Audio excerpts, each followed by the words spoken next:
Whenever the world speaks of military superpowers, three names stand out: Russia, the United States, and the United Kingdom.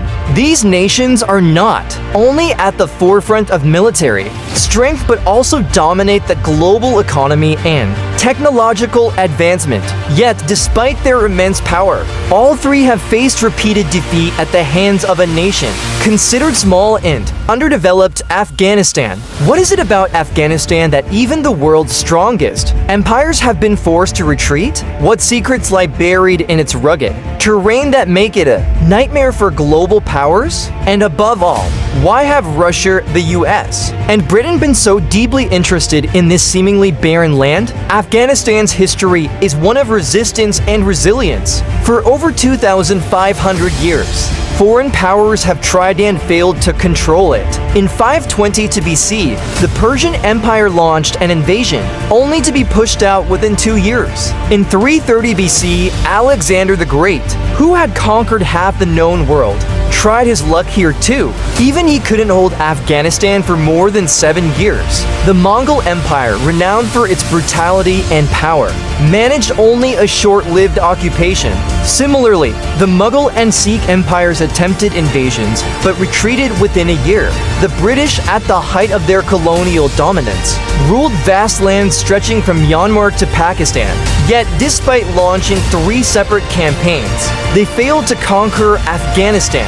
In 1979, the Soviet Union, modern-day Russia, invaded with hopes of establishing control. After 9 years of relentless guerrilla warfare and mounting casualties, they too withdrew in defeat. The war deeply stained their international image and weakened their global standing. Only 12 years after the Soviet withdrawal, in 2001, the United States led a NATO coalition of 13 powerful countries including the UK, Canada, Germany, Italy, France, Denmark, and Poland in an invasion of Afghanistan.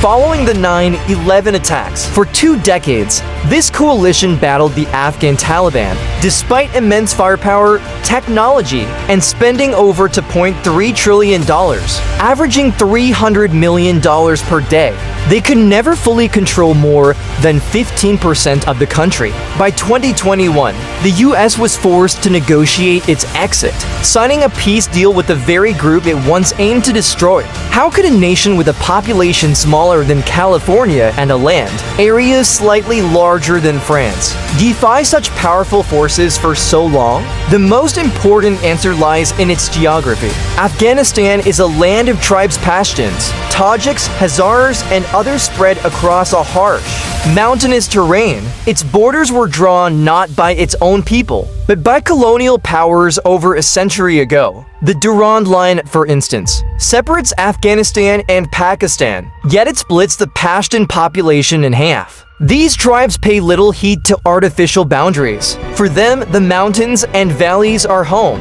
and borders are merely imaginary lines. Most of this boundary lies across treacherous mountain paths, making it almost impossible to patrol or secure. This has allowed for decades of free movement, smuggling, and militant crossings. Afghanistan is landlocked, surrounded by 6 countries: Iran, Turkmenistan, Uzbekistan, Tajikistan, China, and Pakistan. Any ground invasion requires cooperation from at least one of these neighbors. And even after reaching Afghanistan's border, foreign forces are met with the Hindu Kush mountains, some of the highest and most dangerous in the world. These towering natural barriers cover over 75% of the country and often rise above 2,000 meters. They are virtually impossible for outsiders to navigate, but the locals know them intimately. These mountains serve as a natural fortress. When the Soviets invaded, Afghan fighters would disappear into the hills, launch ambushes on convoys and tanks, then vanish. Entire mountain passes were blocked,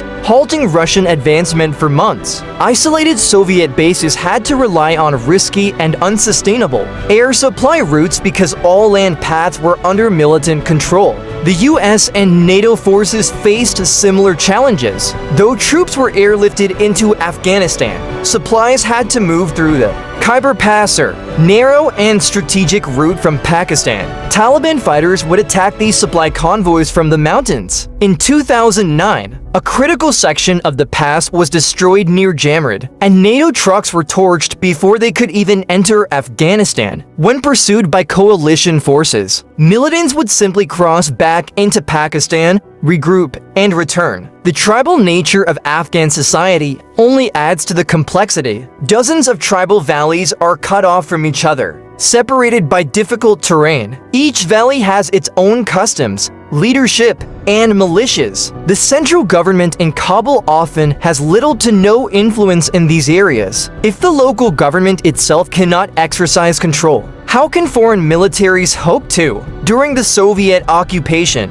Afghan militants surrounded a key Soviet base in Khost, with all supply lines cut. The base had to depend solely on air. Deliveries, a strategy doomed to fail in the long term.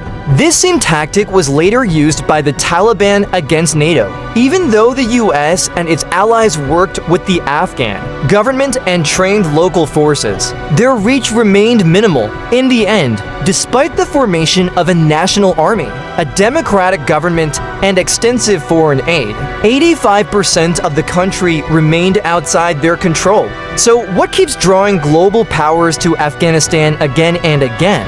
The answer lies again in geography. Afghanistan is at the heart of Asia.